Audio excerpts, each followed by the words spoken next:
SSC के English series में आप लोगों का फिर से स्वागत है। 5 नवंबर शिफ्ट 1 पहला है select the option that can be used as a one word substitute for the given phrase a medicine to counteract the effect of another medicine, यानी जो किसी दूसरे दवा के असर को मिटा सके। यहाँ पे दूसरे दवा का जो है सेंस बनता है जहर का, कि जो किसी जहर को जो है मिटा सके। तो उसके लिए हम यूज करेंगे एंटीड्यूट।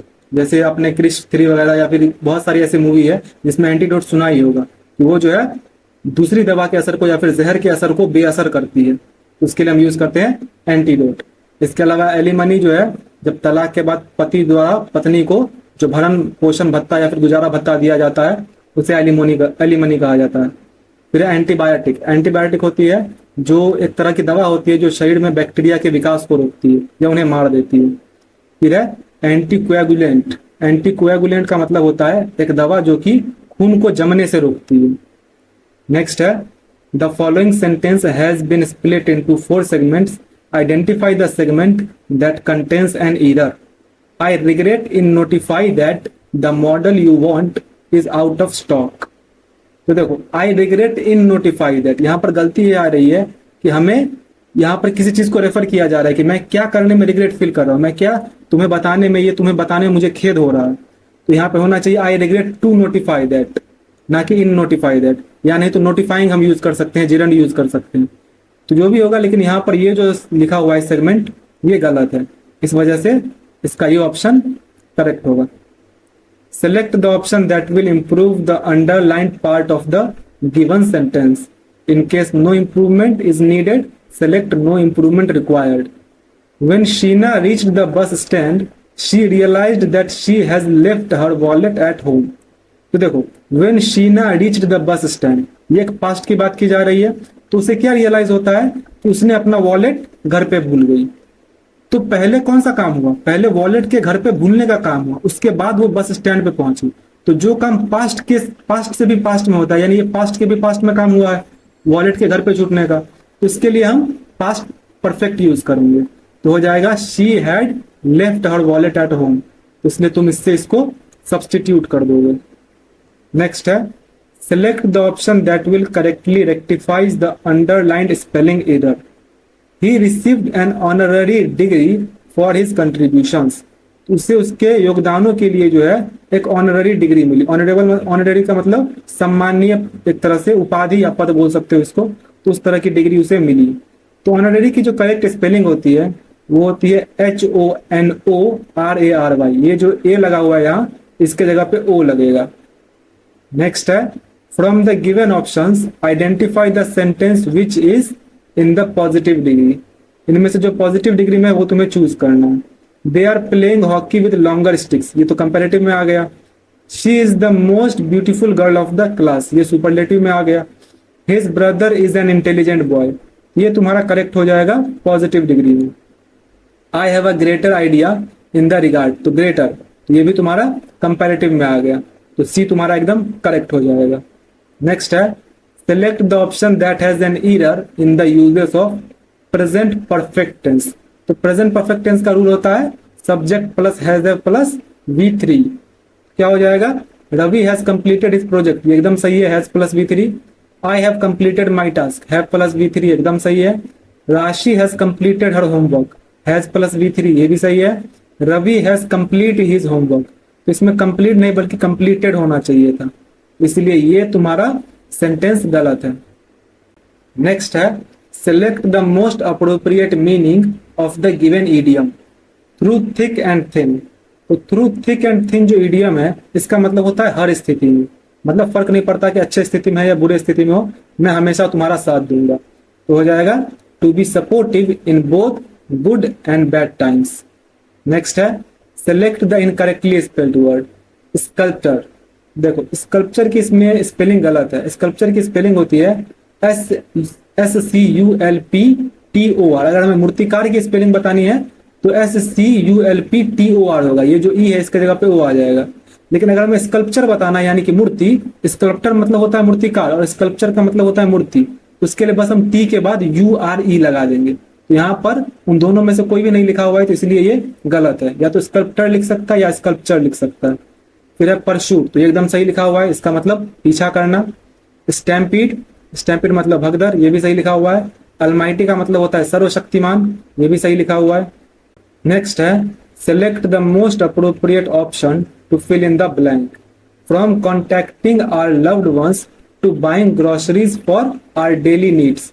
Mobile phones fulfilled our every requirement during the COVID-19 pandemic. Not only during the pandemic, but mobile phones have also blank our needs since the time of their invention. तो अपने लव्ड वन से बात करने, अपने loved one से contact करने से लेकर ग्रोसरीज यानी कि सब्जी वगैरह खरीदने तक, जो भी हमारी दैनिक जरूरतें हैं, मोबाइल फोन्स ने हमारे सारे रिक्वायरमेंट्स को कोविड-19 पैंडेमिक के दौरान पूरा किया है। Not only during the pandemic, सिर्फ पैंडेमिक के दौरान ही नहीं, मोबाइल फोन जो है हमें तब से हमारी जरूरतों को पूरा कर रहे हैं जब से उनका खोज हुआ है, जब से उनका आविष्कार हुआ है। तो देखो mobile phones have also blank our needs, तो यहाँ पर जो है हमारी जरूरतों को पूरा करने के लिए यहाँ पर पूरा करने का सेंस आना चाहिए। क्या हो जाएगा? सर्व्ड हो जाएगा। Mobile phones have also served our needs since the time of their invention. इसके अलावा अनॉयड मतलब होता है परेशान किया, एग्जैस्परेटेड का मतलब होता है बहुत ज्यादा गुस्सा दिलाया, और इंसेंस्ड का मतलब होता है बहुत ज्यादा गुस्सा दिलाया। नेक्स्ट है select the most appropriate idiom that can substitute the underlined segment in the given sentence. Mary appeared for the test. She was waiting anxiously for the test result. Waiting anxiously यानी कि बहुत बेचैन होकर जो है उसका इंतजार कर रही है। तो इसके लिए जो इडियम होता है वो होता है on pins and needles। इसमें जो है हम किसी चीज का बेचैनी से इंतजार करते हैं, खासकर किसी चीज के परिणाम को लेकर। इसके अलावा जंपिंग थ्रू हूप्स, इसका मतलब होता है बहुत मुश्किल या बहुत ही जटिल प्रक्रियाओं से गुजरना। और पीस ऑफ केक का मतलब बहुत आसान काम। Hitting the nail on the head का मतलब होता है बिल्कुल सही बात कहना या बिल्कुल सही काम करना। तो यहाँ हो जाएगा on pins and needles. Next है the following sentence has been split into 4 segments. Identify the segment that contains a grammatical error. As he is not satisfied with the jury's decision, he appeal in the higher court. इसमें गलती ये आ रही है कि बोल रहा है ही appeal. अब देखो अगर हम इसे जनरल सेंस में देखें तो होना चाहिए कि वो सेटिस्फाई नहीं हुआ ज्यूरी के डिसीजन से, तो वो क्या करेगा? हाई कोर्ट में अपील करेगा। तो यहाँ करेगा का सेंस आ रहा है, तो ही विल अपील होना चाहिए। लेकिन अगर हम वो भी ना देखें, अगर हमें इसे सिंपल प्रेजेंट टेंस में ही रखते हैं तो भी हम ही अपील्स लिखेंगे, ना कि ही अपील। ही के साथ जो है ही चूंकि एक सिंगुलर नाउन है, तो सिंगुलर प्रोनाउन है, तो इसके साथ सिंगुलर वर्ड भी आना चाहिए। तो ही अपील्स हो जाएगा, ना कि ही अपील। तो दोनों ही सेंस में ये जो है गलत ही है, या तो ही अपील्स होगा या ही विल अपील होगा।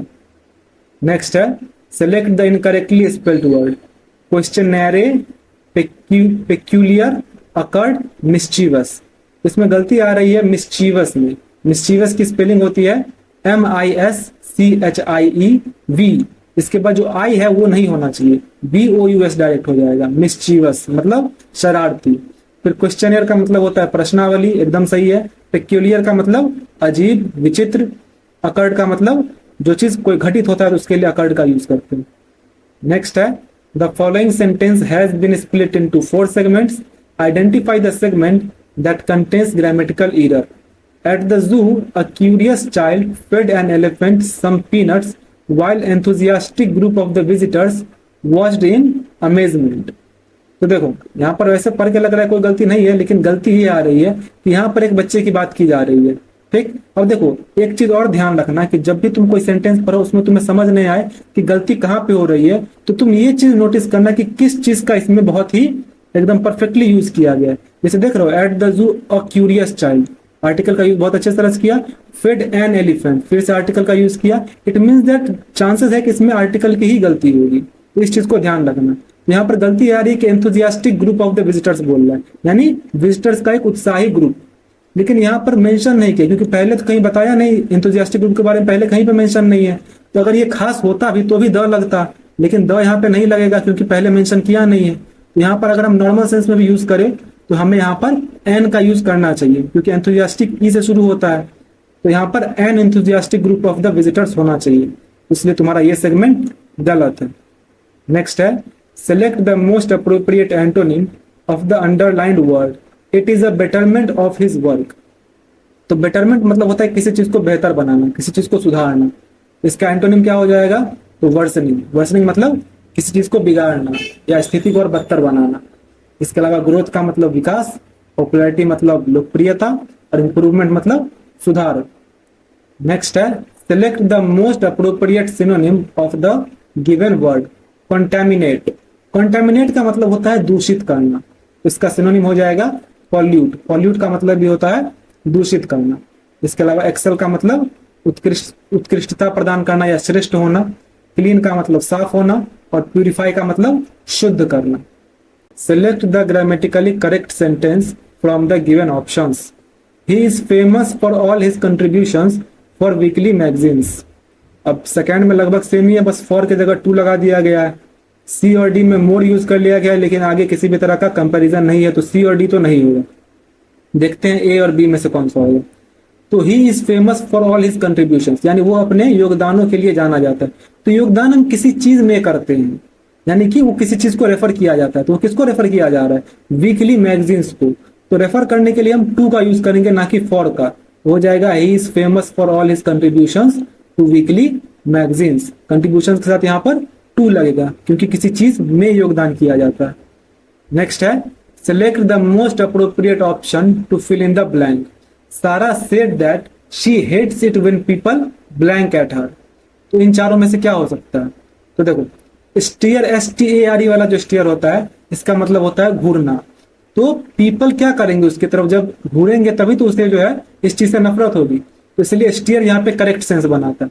इसके अलावा STAIR जो स्टीयर है, इसका मतलब सीढ़ी होता है, स्टार मतलब तारा होता है, और स्टीयर का मतलब मार्गदर्शन करना होता है। यहाँ पर स्टीयर हो जाएगा। नेक्स्ट है select the most appropriate meaning of the given idiom. Skeleton in the cupboard. Skeleton in the cupboard जो है, इसका मतलब होता है एक शर्मनाक चीज, एक शर्मनाक रहस्य जिसे तुम पब्लिकली डिस्क्लोज ना करना चाहो, मतलब तुम उसे रोको कि ये पब्लिकली डिस्क्लोज ना हो जाए। तो इसके लिए हम कौन सा यूज कर सकते हैं इनमें से? तो an embarrassing and hidden fact, यानी एक शर्मनाक और छिपा हुआ राज। नेक्स्ट है select the most appropriate synonym of the underlined word. The corporator gathered heaps of curses and his misdeeds can never be forgiven by the people। मिसडीड का मतलब होता है उसके बुरे कर्म, उसके बुरे काम। तो इसका सिनोनिम क्या हो जाएगा? तो इनमें से हो जाएगा ट्रांसग्रेशंस। ट्रांसग्रेशंस का मतलब भी होता है बुरे कर्म। मतलब वैसे तो इसका अगर एक्चुअली मीनिंग देखें तो इसका होता है किसी नियम का उल्लंघन करना, लेकिन इसको हम इस सेंस में जरूर यूज कर सकते हैं, क्योंकि इसके अलावा कोई भी मैच नहीं खा रहा। देखो, कंसेक्वेंसेस का मतलब होता है परिणाम, आर्गुमेंट का मतलब तर्क वितर्क, और कन्फ्रंट्रेशन का मतलब होता है आमना सामना, टकराव। तो ये तीनों तो होगा नहीं, तो ट्रांसग्रेशंस एकदम करेक्ट सेंस बना रहा है। नेक्स्ट है select the most appropriate antonym of the underlined word in the given sentence. The ambiguous statement of the leader raised criticism among the public. Ambiguous का मतलब होता है अस्पष्ट, तो इसका एंटोनिम बताना है तो हम क्या बोलेंगे? स्पष्ट। क्या हो जाएगा? क्लियर। क्लियर का मतलब स्पष्ट। डिसऑर्गेनाइज्ड का मतलब हो गया अव्यवस्थित। पजल्ड का मतलब उलझा हुआ या भ्रमित, और कंफ्यूजिंग का मतलब भ्रमित करने वाला। अब है कंप्रेहेंशन, तो एक बार पढ़ लो। अब क्वेश्चन देख लो, 1 2 3 4 5। चलो अब बनाया जाए। It was Saturday evening last week, my parents and younger sister had blank to my uncle's house. तो वो लोग उसके अंकल्स हाउस पे क्या हुए होंगे? तो गोइंग, गॉन, वेंट या गो। तो my parents and younger sister had plus V3 लगेगा, तो क्या हो जाएगा? Had gone to my uncle's house to blank the day. तो क्या हो जाएगा? स्पेंडिंग, स्पेंड्स, स्पेंड या स्पेंड। तो यहाँ देख सकते हो क्लियरली इन्फिनिटिव का यूज किया जा रहा है, तो हम वर्ब का बेस फॉर्म यूज करेंगे, तो टू स्पेंड द डे हो जाएगा। इसके बाद I had stayed back to prepare for a class test at 5 p.m. Someone blank the door at 5 p.m. Someone blank the doorbell।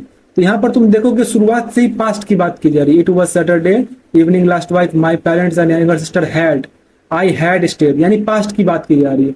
यहाँ पर भी पास्ट का ही सेंस होगा कि 5 बजे किसी ने डोरबेल बजाई। क्या हो जाएगा? रिंग्स, रिंग, रंग या रैंग, तो हो जाएगा रैंग। रिंग का V2 होता है रैंग।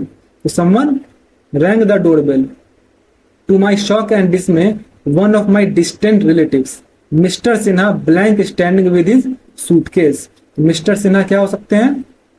बीन, वर, इज या वॉज। तो फिर से वही पास्ट का सेंस तो हो जाएगा was. Mister Sinha was standing with his suitcase. I had to call him in most unwillingly, यानी मैं चाहता तो नहीं था लेकिन बुला लिया उनको अंदर।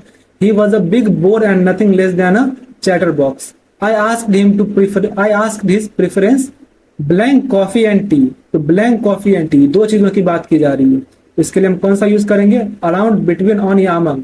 इसके लिए हम प्रीपोजिशन यूज करेंगे बिटवीन, क्योंकि दो चीजों के बीच बात की जा रही है। अगर ज्यादा होता तो हम अमंग यूज करते, यहाँ हो जाएगा बिटवीन। इस तरह ये कंप्लीट हुआ। आपका जो भी स्कोर हुआ कमेंट कर दीजिए। मिलते हैं नेक्स्ट वीडियो में।